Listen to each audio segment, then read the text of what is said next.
এই পর্যন্ত আমার কাছে যে তথ্য উপাত্ত 10 জন শিশু এই মায়ের কোলে, পড়ার টেবিলে, ছাদের উপরে, এই জানালা বন্ধ করতে গিয়া, হেলিকপ্টার দেখতে গিয়া তারা গুলিবিদ্ধ হয়েছে।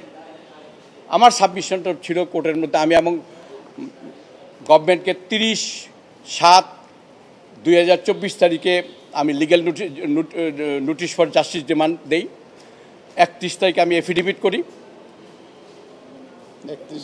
31শে জুলাই।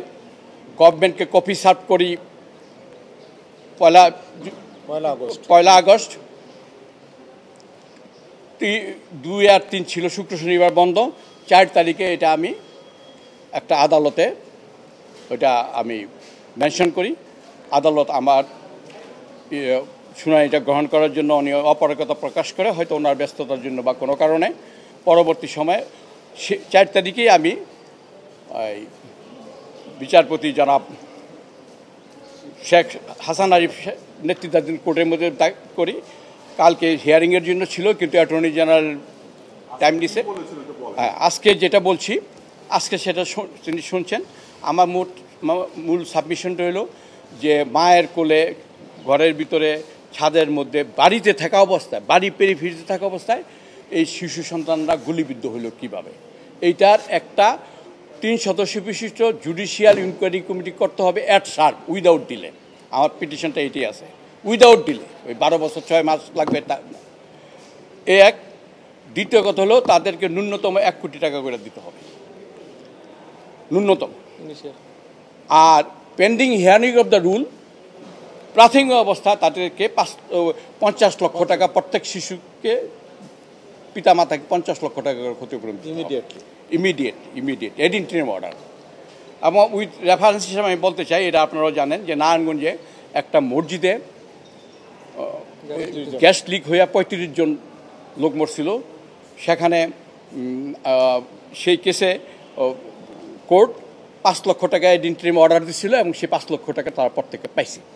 অর্থাৎ আমিও বলতে চাই যে এই জাতির এই ব্যথা দূর করার জন্য, এটা শুধু আমার ব্যথা না, এই জাতির ব্যথা দূর করার জন্য সান্ত্বনা স্বরূপ আদালত 50 লক্ষ টাকা করে এডিন্টিরিম অর্ডার দিবেন ক্ষতিপূরণ।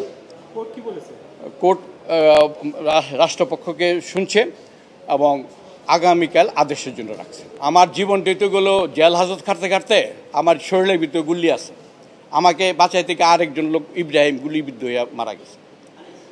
আমরা জানি যে প্রশাসন যন্ত্র, সরকারি একটা যে যন্ত্র, এই কনস্টিটিউশনটা কীভাবে তারা র্যাপচার করে এটা আমরা জানি, আমরা ভুক্তভোগী। আমি নিজেও 50টার উপরে এই গায়েবী মোকদ্দমা আসামি। আমি গায়েবী মোকদ্দমা নিয়েও রিট নিয়ে আসবো। আমি ওইসব কাগজপত্র রেডি করতেছি। এবং একটা 561ও আমি এর আগেই করে রাখছি, সাবমিট করতে পারি নাই। এখন সময় হয়েছে, সাবমিট করব। গত মাসে আমি এফিডেভিট করে রাখছি। রাষ্ট্রের দায় অবশ্যই আছে।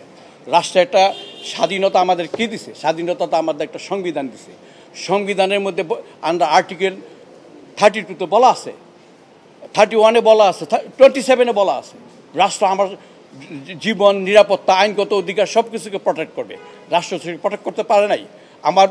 আমার স্টেটমেন্টের মধ্যে বলা আছে, প্রবত 19 অথবা 20 নম্বর প্যারাগ্রাফে আমি বলছি যে এই বাংলাদেশের জনগণ আর কোনো দিন দেখে নাই যে একটা এই যে জনগণের আন্দোলনকে প্রতিহত করার জন্য হেলিকপ্টার ব্যবহার করা দেখে নাই। এটা রাষ্ট্র করছে, রাষ্ট্র under at the Exchequer of the state, রাষ্ট্র এটা করছে। অর্থাৎ রাষ্ট্রই ক্ষতিপূরণ দিতে বাধ্য হবে। রাষ্ট্র ব্যর্থ হয়েছে আমার নিরাপত্তার দাতা, আমার সন্তানের নিরাপত্তা দিতে। না, ওই যেই কমিশন করা হয়েছে, এই কমিশন এখনো বাতিল করা হয় নাই। সেই কমিশনের আপনাদের যে রিপোর্ট, সেটাও আমি এনেকচার করছি।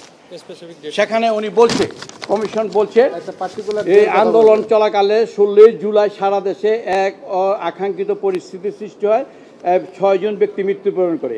এই পরিপ্রেক্ষিতে আমাকে দিয়ে 1 সদস্য বিশিষ্ট তদন্ত কমিশন গঠন করে দেওয়া হয়।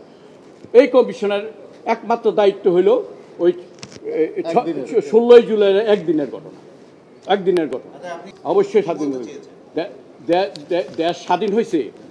এই দেশের মানুষ মুক্তিযুদ্ধ করছে মানুষের অধিকার প্রতিষ্ঠা করার জন্য।